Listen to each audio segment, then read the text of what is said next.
My presentation is on crawfish. They don't really have a scientific name because there's so many species of them, but the one specific to North America is called Procombarus clarkii. Their natural habitat, they're naturally found in North America, Europe, and Australia, but they were later introduced through farming to Asia, Africa, and South America as well. Um, While they can while they can be found in all of North America, they're most commonly found in Louisiana, Texas, Mississippi, and Alabama. They only live in freshwater environments like streams, lakes, rivers, and swamps. Um, and they also make these mound things in the like mud. Um, well, it's called a burrow, and they dig into the soil to reach underground water.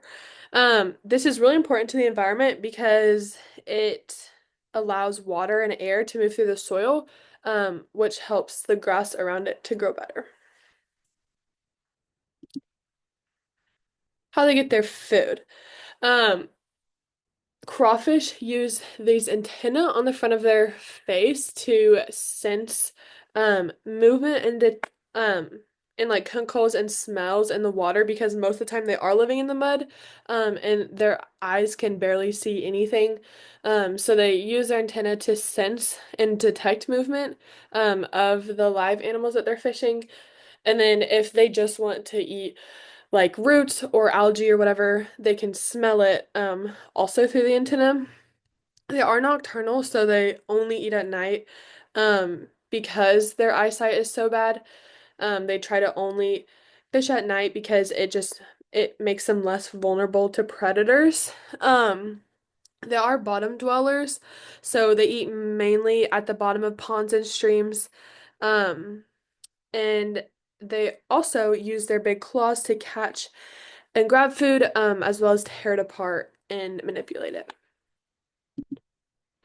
Their predator and prey relationship. So they're predators to many different things like snails, worms, and small fish.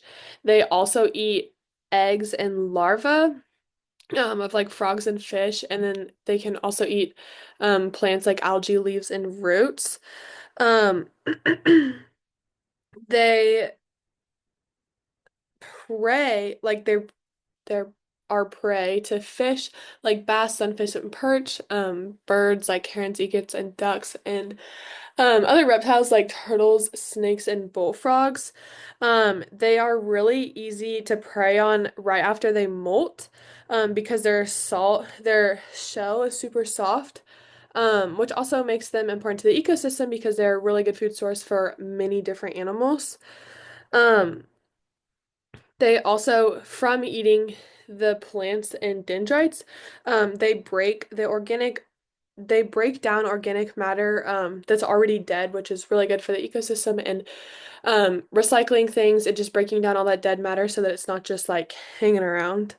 Their defense mechanism, they use burrowing. So, as seen in the pictures before, they dig deep holes to hide from predators.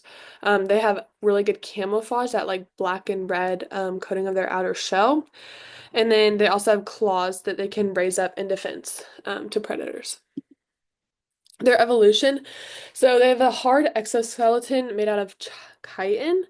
It provides them protection, and then because of this, skeleton can't grow with them. They have to molt multiple times a year to grow a new one. They have jointed limbs and claws. Their front claws are used for catching prey. They can tear apart like the fish that they catch to help eat it, and then also just protection from predators. And then their legs, they have small front walking legs that don't move very fast, and then a back uropod as like a swimming fin for them to move as well. They also have gills, which are located under the carapace. These gills allow them to breathe both air and water so that they can live extended periods in either environment.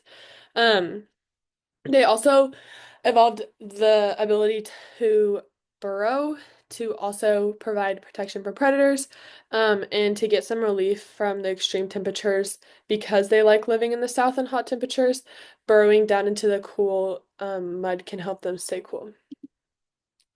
They're tree of life, so they're in the domain Eukarya, the kingdom Animalia, the phylum Arthropoda, the class Malacostraca, the order Decapoda, family Cambridge, which is specific to North America. They have a lot of different families, but the one specifically for North America is that one.